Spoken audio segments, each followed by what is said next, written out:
It's Thursday, April 20. In the headlines, in local news, Mocha arrests 3 in connection with over $200 million in fraud. In business news, the VM Group opens a $1 billion capital raise. In regional news, classes resume as teachers end industrial action in Antigua and Barbuda. Internationally, thousands flee as ceasefire attempts fail in Sudan.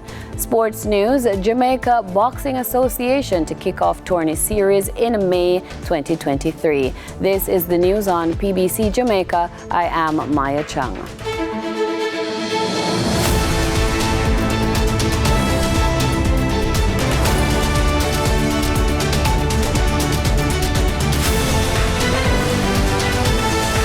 The major organized crime and anti-corruption agency MOCA arrested and charged 3 men on April 19th in connection with a $222 million fraud racket committed at the Institute of Sports in Sports between 2011 and 2017. Arrested and charged are popular Chugit and French Connection party promoter Andrew Wright and co-conspirators Rudolph Barnes and O'Neill Hope.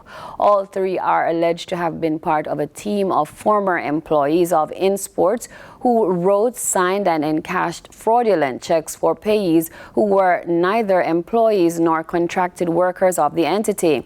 The suspected fraud and other irregularities were detected by InSports in 2017 during an examination of their financial records. The matter was then reported to MOCA, triggering an investigation. The 3 have been charged with various offenses, including conspiracy to defraud, acquisition, use and possession of criminal property, engaging in transactions involving criminal property, and larceny as a servant. Minister of Labor and Social Security Carl Samuda will provide a report to the House of Representatives on the findings of a recent mission to examine the Seasonal Agricultural Workers Program SAWP in Canada. A special fact-finding team visited the North American country in October last year to assess the status of Jamaicans participating in that program. Minister without portfolio with responsibility for information Robert Morgan provided details during a post-cabinet press briefing held at Jamaica House in St. Andrew on Wednesday, April 19. He said, quote, "What we have found is that there were very few issues that rose to the level of what was described as a slave-like environment, and I think a lot of the workers were a bit upset by that characterization," end quote. Minister Morgan noted that many of the Jamaicans on the program are engaged on farms that have reasonable accommodation. With an influx of more than 30 new trucks within the last 2 years, the Jamaica Fire Brigade, JFB, says they are prepared to respond should the country experience a major earthquake. Simone Absalom Gale reports. Public Relations Officer at the JFB, Emilio Ebanks, says no fire brigade will ever be prepared for all eventualities of a disaster, but they can prepare to offset the possible impact. Having sufficient trucks is one way. So we now have all the fire stations with reserve units, and in the event that something happens to one of those units, then that unit can be pulled and within an hour or 2 another unit can be put into place. He noted that the brigade also has teams that are trained in specific areas outside of firefighting. So, for example, we have teams that are trained in swiftwater rescue, we have light search and rescue, we have land search and rescue, we have urban search and rescue teams. And if you can recall, in 2010 when Haiti had that situation, we sent part of our rescue team to Haiti to assist in the search and rescue process. Adherence to national building codes is also a part of earthquake preparedness. The JFB is a part of that approval process. What it is that we're looking for from a fire perspective, a fire safety perspective, can this building preserve life? Can this building ensure that if a fire breaks out under normal conditions, again, because earthquakes are abnormal conditions, under normal conditions, can this building preserve life for a minimum of 90 minutes?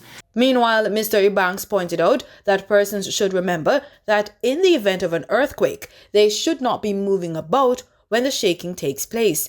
He's reminding Jamaicans to drop, cover, and hold until the shaking stops. For the news on PBCJ, I'm Simone Absalom Gale. Students and teachers who use artificial intelligence should be aware of the risks. That warning came from board member of the University Council of Jamaica, Dr. Brent Anders, while speaking at a virtual webinar. We have more in this report from Simone Absalom Gale. ChatGPT is built on one of today's most advanced AI language models. It has been trained on vast data, allowing it to accurately understand and converse on various topics, from science and technology to entertainment and sports. There have been growing concerns and excitement about its use in the learning experience. I actually went through and I gave it this prompt. That's what we refer to when we ask it questions, is prompt. So the prompt here is write a college level essay about the history of Michael University College, Jamaica, with in-text citations and a reference list in APA format. It instantly gives me a correct answer. This was a pretty good essay that it wrote for me. I went through and I checked most of it to make sure that it was good information. And so it did it. It even gave me in-text citations. And then at the end, it gave me an actual reference list. So this was really good as far as its capabilities in performing and doing the task given. But hold on a second. We have to remember that it's not perfect. I want to draw your attention first to here. If you look at this URL, you'll notice that the URL actually isn't correct. Dr. Brent Anders notes in his presentation that since the platform is being used, educators will have to accept that the future is here. He says, however, that AI literacy is needed. Even though this can create really good information for us, we have to make sure that we are checking to validate the information that it creates for us. Again, it's very useful, but we have to make sure that we have this other component, which is AI literacy. AI literacy is a set of competencies that enables individuals to critically evaluate AI technologies, communicate and collaborate effectively with AI, and use AI as a tool online. This is important because this is a must-have 21st century skill for students to have in order to be competitive in the job market. So, of course, education isn't just about employment afterwards. It's about developing a good citizen. That's 100% correct.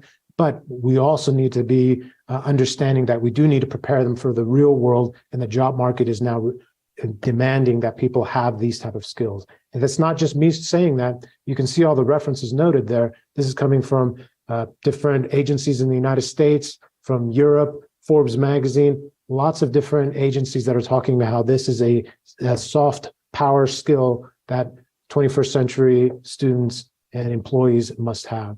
For the news on PBCJ, I'm Simone Absalom Gale. April 11 saw the Sky Gallery in Kingston providing the backdrop for the second in the series Women in Art. Well supported by both patrons, media, and some of Jamaica's top female artists, the event featured works by 12 of Jamaica's artists, both emerging and established.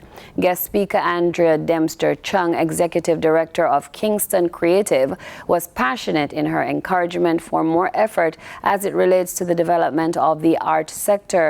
This, she said, would be to further push, support, and showcase Jamaican female artists who are not getting what they should be, according to Mrs. Dempster Chung. We are here standing in one of Jamaica's newest gallery spaces, one that is making waves and creating opportunities for our community of artists and art lovers to be seen, to enjoy artistic freedom of expression, and also to help to develop the ecosystem for the arts. Tonight is an opportunity to celebrate this art space, the Sky Gallery. But we are primarily here tonight to celebrate women in art and to appreciate the work of 12 notable artists. She said further, "It's almost hard to believe that the art world endured such a severe shock over the past few years. Let us not forget the artists and creatives whose businesses closed during this time, whose savings were depleted, or whose mental health took a toll.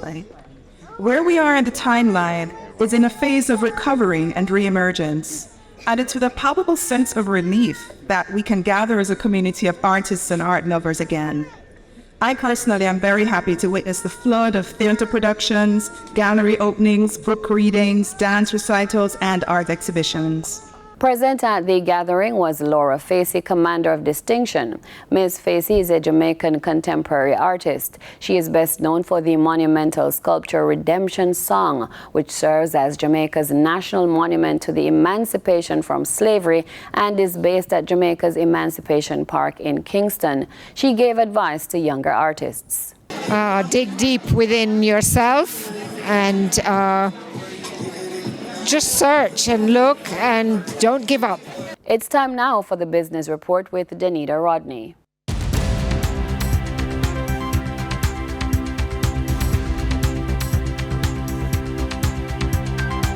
Motorists will pay less for gas come Thursday. The state-owned oil refinery Petrojam says E10 87 down by 25 cents will sell for $172.98 per liter, and a liter of E10 90 down by 82 cents will sell for $176.49. Down by $4.50 per liter, automotive diesel oil will sell for $183.12.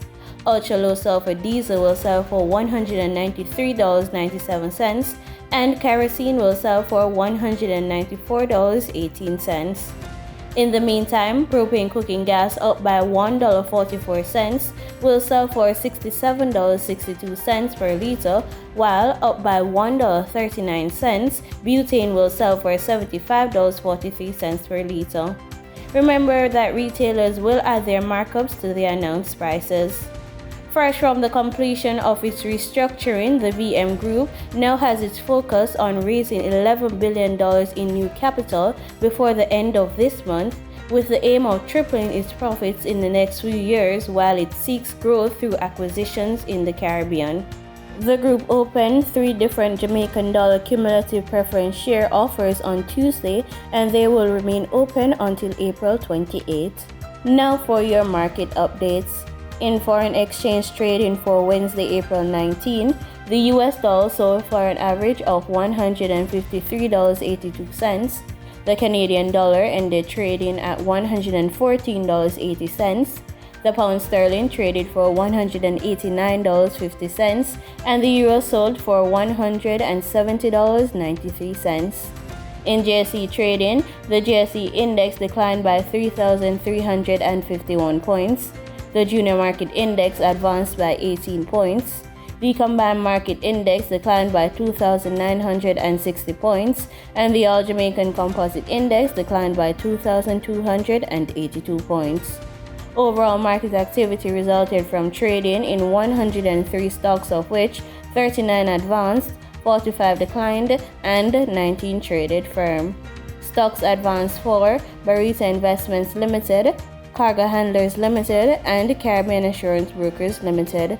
Stocks declined for 138 Student Living Jamaica Limited, 138 Student Living Jamaica Limited Variable Preference, and AMG Packaging and Paper Company Limited. Trading firm were Berger Paints Jamaica Limited, Caribbean Flavors and Fragrances Limited, and Community and Workers of Jamaica CCU Deferred Share. The overall volume leaders were Trans-Jamaican Highway Limited with over 6 million units, Wigton Wind Farm Limited Ordinary Shares with over 4 million units, and MFS Capital Partners Limited with over 3 million units.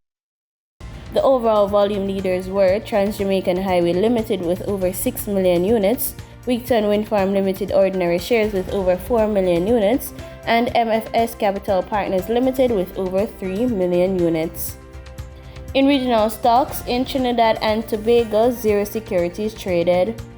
On the Barbados Stock Exchange, Insurance Corporation of Barbados Limited was the volume leader with 800 shares.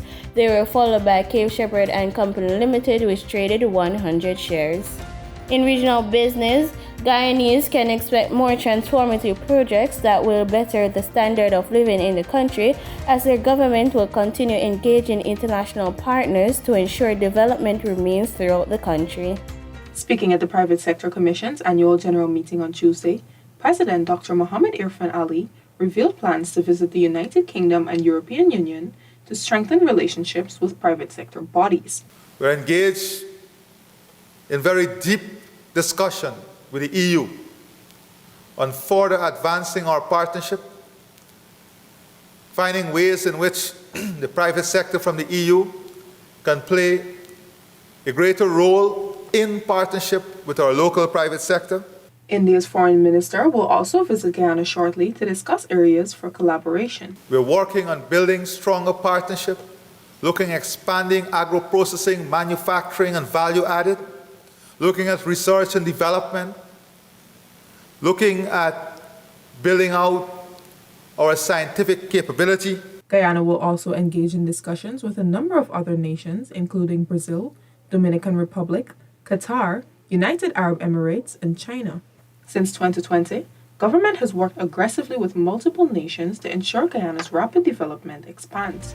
In market data for oil prices fell to their lowest in 3 weeks, depressed by a firmer dollar and rate hike expectations. Brent crude futures were down $1.13 to trade at $81.99, and West Texas Intermediate crude dropped $1.04 to $78.12 a barrel. And that was the business report on PBCJ. I'm Danita Rodney. In regional news, Caribbean leaders at the conclusion of a 2-day symposium on crime have declared a war on guns in a bid to combat the illegal trade. Trinidad and Tobago's Prime Minister Dr. Keith Rowley, at the close of the symposium in Port of Spain, announced a letter will be sent to the U.S. government outlining concerns and calling for actions to stem the flow of illegal guns. And I have every confidence that the United States President and his administration will understand the pain that we are feeling, and we're backing it up with evidence and solid information that this threat is not just real, it is being experienced, not as a threat alone, but enough of it has already been experienced. These little islands in the Caribbean cannot sustain for much longer the death rate and the economic destruction that this wanton use of arms and ammunition is wreaking on us. We are undertaking, and all of these undertakings will have serious economic consequences, budgetary consequences, undertaking to provide greater support for those who need it, and to do fundamental restructuring of our education system.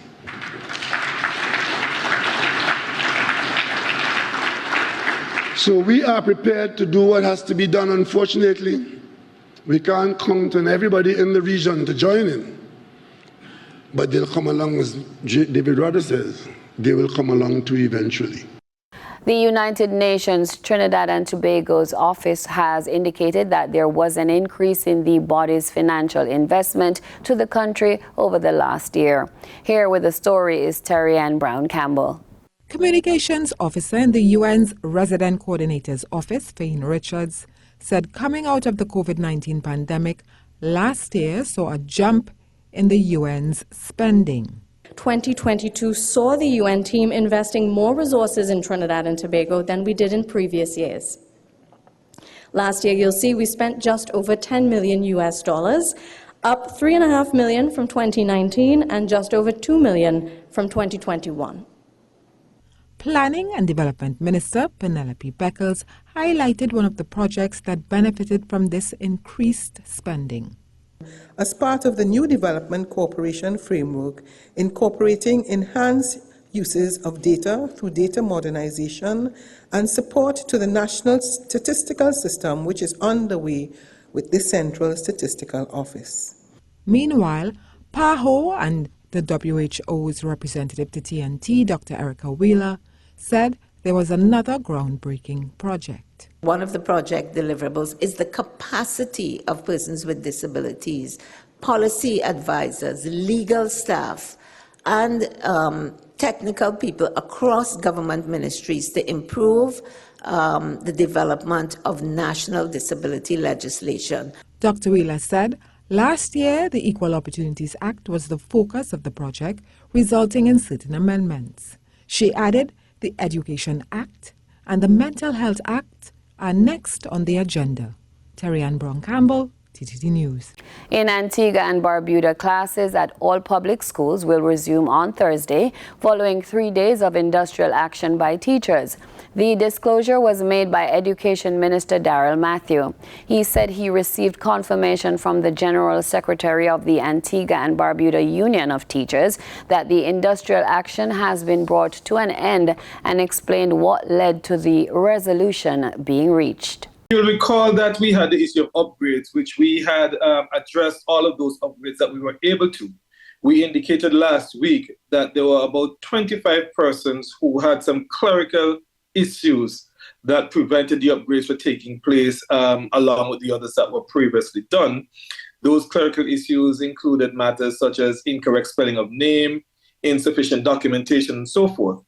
And the membership of the union apparently stood in solidarity with those 25 persons, indicating that they were not prepared to end industrial action until those 25 persons' matters were resolved. The ministry, along with the executive of the union, as late as last night, 10 o'clock, were convening to address how to address this matter, and reconvened at 5:30 this morning to put a strategy in place. That strategy really involved meeting with those persons in an individual capacity to address the issues specifically and to come up with an appropriate timeline for implementation and for the upgrades as appropriate. But like I said, some of these issues simply could not have been done at the time. There were clerical issues, documentation needed to be resubmitted and so forth. But I'm happy to say that having gone through that process today, the members of the union took the decision to bring the industrial action to an end.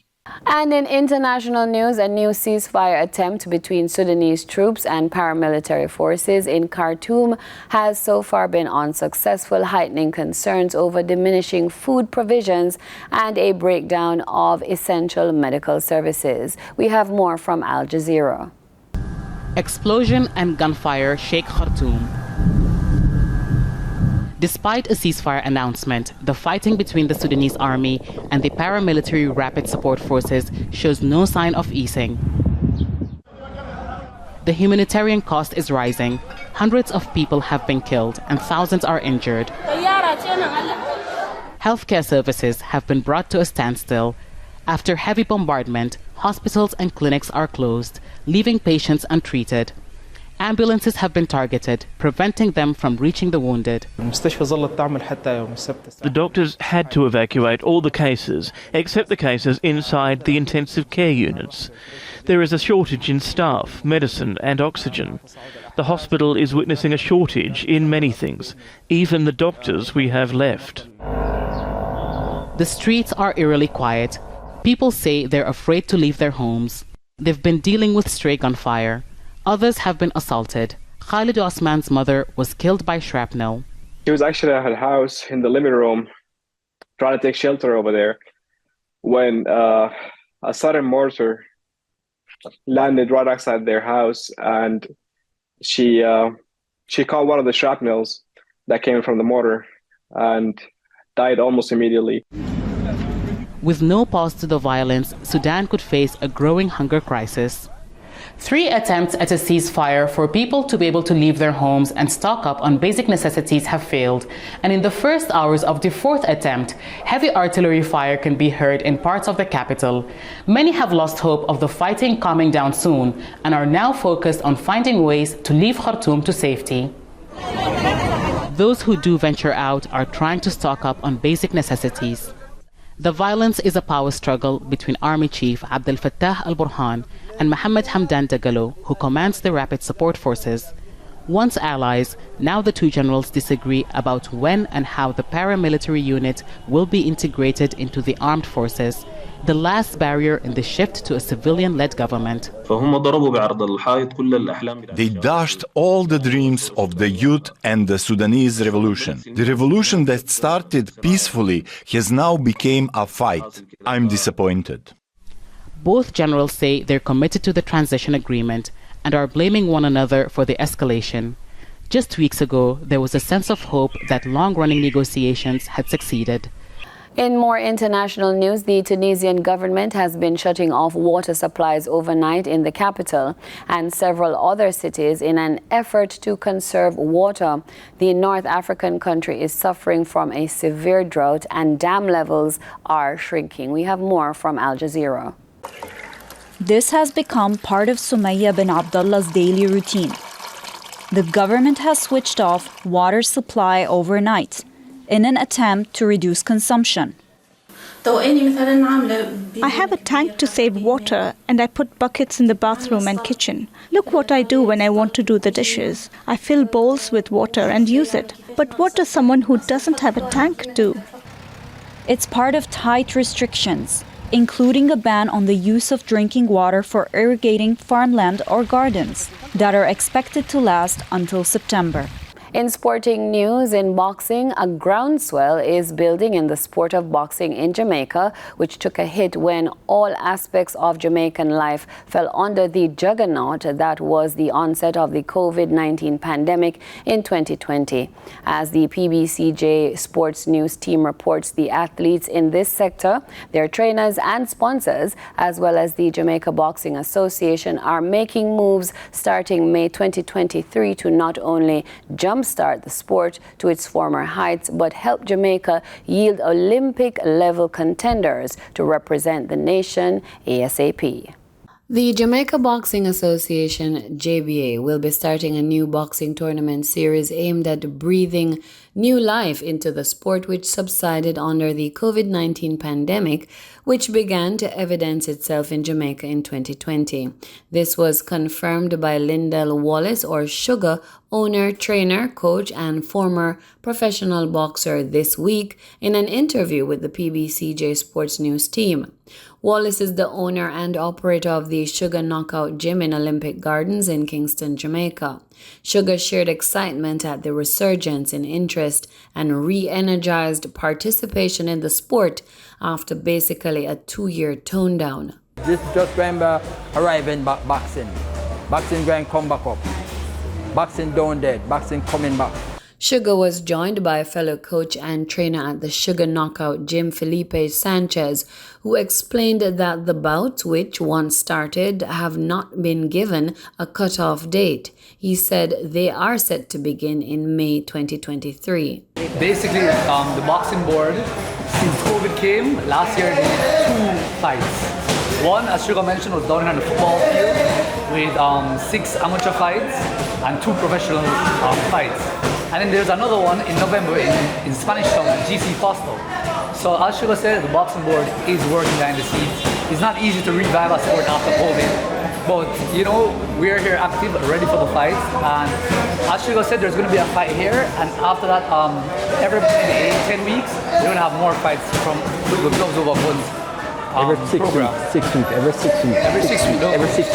He outlined the defining characteristics of the series. So we start from the smallest boxers, and then we go to the heavier weights and more experience. So we start with the novice that have less than 5 fights. We go into the amateur elites, which have more than 6 fights onward. Like some of our fights, like Tebow is an elite amateur. That means they're ready to represent Jamaica. That's what they are. And then they end with the top, which is pro fights. So that's the format of the fight, which is fabulous, which is more exciting. The coaches indicated that the series has several aims. Some are to start once more producing world-class competitors, recruiting new talent, and have them trained and ready for various world-level boxing competitions starting this year as early as July. And that's the news on PBCJ. I am Maya Chung. You can follow us on our social media platforms at PBCJamaica. Thank you for watching.